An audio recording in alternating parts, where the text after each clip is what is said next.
हमारे साथ मौजूद है समाजवादी पार्टी के राष्ट्रीय महासचिव रामजीलाल सुमन और उनसे बात करना चाहेंगे कि जिस तरह से कोलकाता में राष्ट्रीय कार्यकारिणी की बैठक हुई और वहाँ देखा गया कि आपको और विधायक अवधेश कुमार जी को वहाँ एक अलग तवज्जो दिया गया। क्या जिस तरह से अखिलेश यादव कहते हैं कि लोहियावादी और अम्बेडकरवादी अगर एक साथ हो जाएंगे तो राजनीति में दिशा और दशा दोनों में बदलाव देखने को मिलेगा, इसके लिए आप देखिए, जो समाचार छपा है उसमें कहीं कोई काम का वितरण तो हुआ नहीं है, न कोई जिम्मेदारी दी गई। समाजवादी पार्टी की राष्ट्रीय कार्यकारिणी की बैठक कलकत्ता में थी और उस बैठक में हमने आग्रह किया था राष्ट्रीय अध्यक्ष अखिलेश जी से कि आज सबसे महत्वपूर्ण बात है कि बाबा साहब डॉक्टर अम्बेडकर ने एक संविधान बनाया था और उस संविधान में एक विशेष अवसर का सिद्धांत कि हिंदुस्तान में जो दलित हैं, पीड़ित हैं, शोषित हैं, उनको विशेष अवसर देकर के उनको जीवन स्तर को ऊपर उठाना चाहिए और उसके तहत आरक्षण की व्यवस्था हुई। सबसे महत्वपूर्ण सवाल ये है कि ये जो सरकारी उपक्रम है, सरकारी कारखाने हैं, पब्लिक अंडरटेकिंग्स हैं, जिनको पंडित जवाहरलाल नेहरू ने मंदिर कहा, पंडित जवाहरलाल नेहरू से लेकर के अटल बिहारी वाजपेयी की जमाने तक जितने भी प्रधानमंत्री बने हिंदुस्तान में, सब लोगों ने सरकारी उपक्रमों की संख्या को बढ़ाया। मनमोहन सिंह जब प्रधानमंत्री थे उस समय एक चर्चा हुई, संसद में हुई कई बार, विनिवेश, डिसइन्वेस्टमेंट। उसका मतलब था कि जो सरकारी उपक्रम है उनको बेचा जा रहा था। सरकार का लॉजिक ये था कि ये सरकारी उपक्रम घाटे में चल रहे। हमारा लॉजिक ये हुआ करता था कि जितने भी सरकारी उपक्रम घाटे में चल रहे वो कुप्रबंधन और भ्रष्टाचार की वजह से घाटे में चल रहे हैं। आप पहले ये संभावना तलाश करिए कि मुनाफे के उपक्रम कैसे बने, तब इनको बेचिए। यहाँ रोना क्या है? यहाँ रोना ये है कि जो सरकारी उपक्रम फायदे में चल रहे हैं, मुनाफे में चल रहे हैं, उन सरकारी उपक्रमों को भी नरेंद्र मोदी जी की सरकार बेच रही है, धड़े से बेच रही है। हवाई अड्डे बेचे जा रहे हैं, रेल बेची जा रही है, इत्यादि इत्यादि।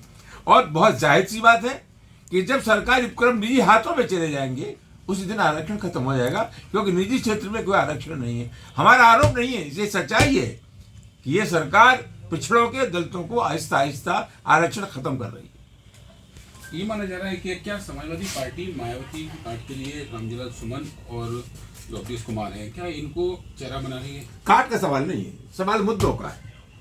असल सवाल क्या है? हमने यही कहा था वहां राष्ट्रीय कार्यकारिणी की बैठक में कि जातिगत आधार पर नहीं, हम मुद्दों के आधार पर लड़ेंगे। हमने कहा ये आहिस्ता आहिस्ता जो आरक्षण खत्म हो रहा है इस पर भी चर्चा होनी चाहिए, संघर्ष के बिंदु तैयार होने चाहिए।